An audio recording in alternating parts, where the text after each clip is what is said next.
Welcome to the Ark of Inquiry. This video gives a short overview about the use of Ark of Inquiry platform during the piloting process. First, let's log into the system. If you haven't created your account yet, you can do so by clicking here. Note, at this point you cannot yet sign in with your Facebook or Google account. After filling in this short registration form, you're free to sign up and to log into the system. The home page of the platform usually provides information about the latest developments and the most important news in Ark of Inquiry, while on the help page you can find many useful links and materials that can guide you through the piloting process. The platform is in active development as we start piloting, so you might encounter some technical problems while using it.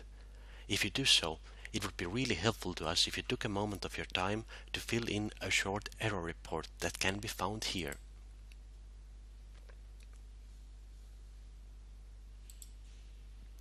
The evaluation system and the award system are also not fully integrated into the system yet, but their printable alternatives can also be found on the help page.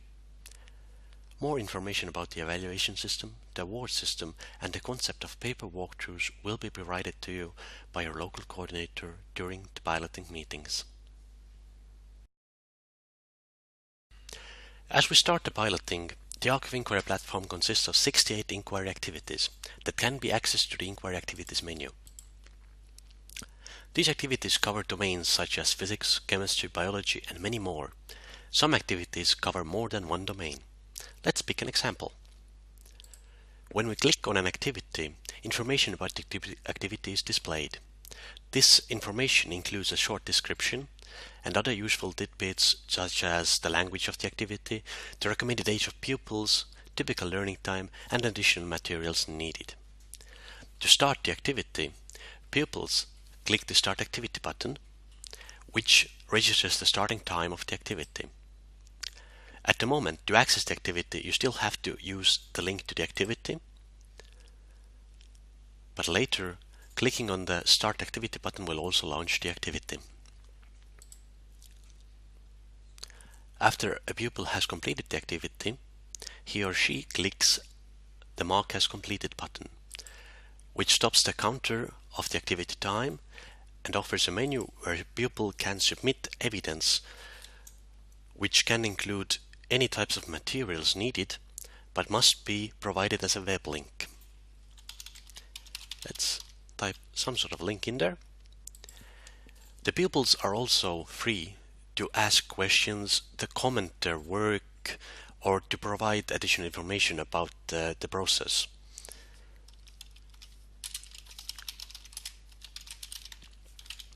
This will be then submitted to the teacher.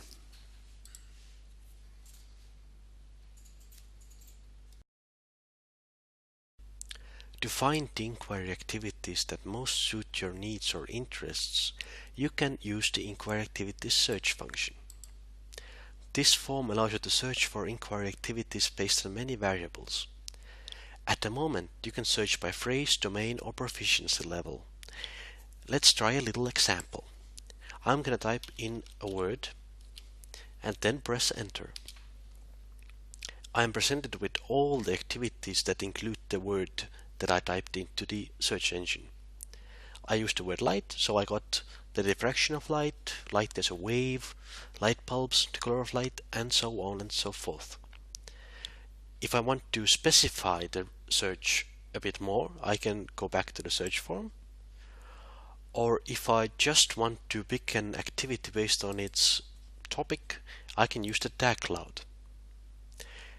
All the keywords that are connected to the activities in the repository of inquiry activities are included in this word cloud.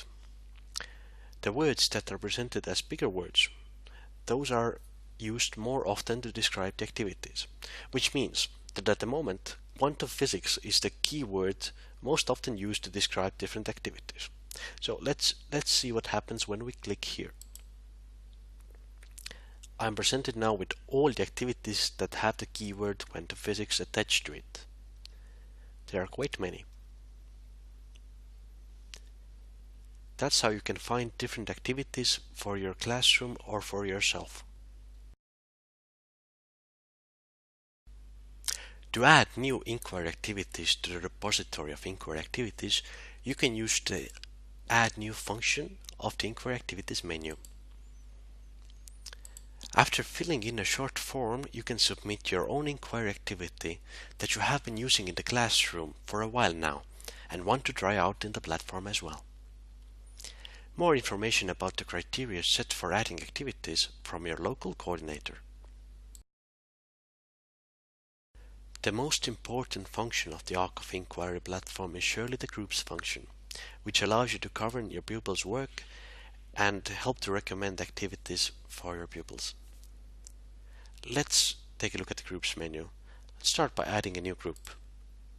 Since in the piloting phase all the countries that are piloting the platform will be using the same groups list, it's wise to add your country as the first part of your name for the group. For the second part, the name of the school is quite appropriate. And for the third part, you can use a specific group name or just to add the grade or the age of the pupils. Then you can add in a short description, add domains to the group which will be later used to recommend activities, add topics, and adding inquiry activities can be either done in two ways.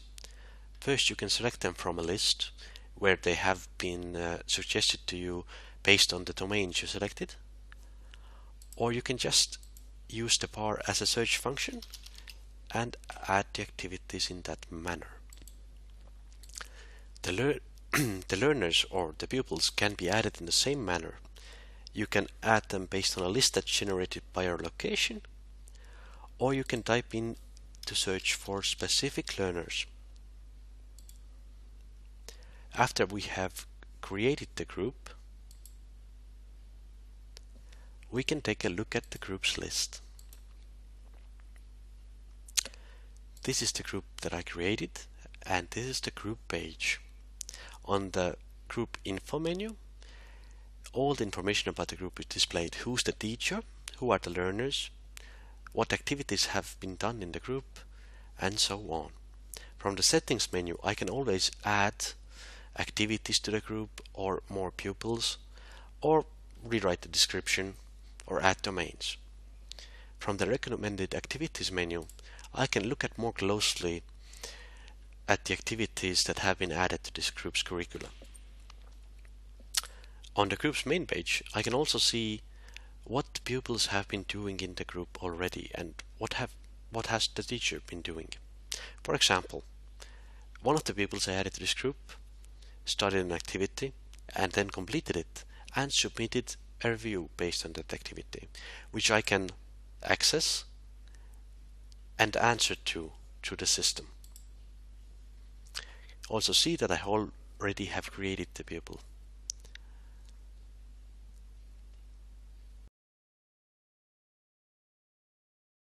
Finally, let's look at the profile page, which can be accessed from the top right corner by clicking on your own name and selecting Show Profile. On the profile page, some public information about the user is displayed alongside with all the activities the user has been performing within the platform. For teachers like me, this usually includes having created some activities. For pupils, this usually includes having started activities or having completed activities, and also which activities have been recommended to the user. If the user should be rewarded with some awards or badges, they are also displayed under the name and role of the user. That's all for now. You can start exploring the platform and getting acquainted with the inquiry activities within. Have a wonderful experience within the Ark of Inquiry platform.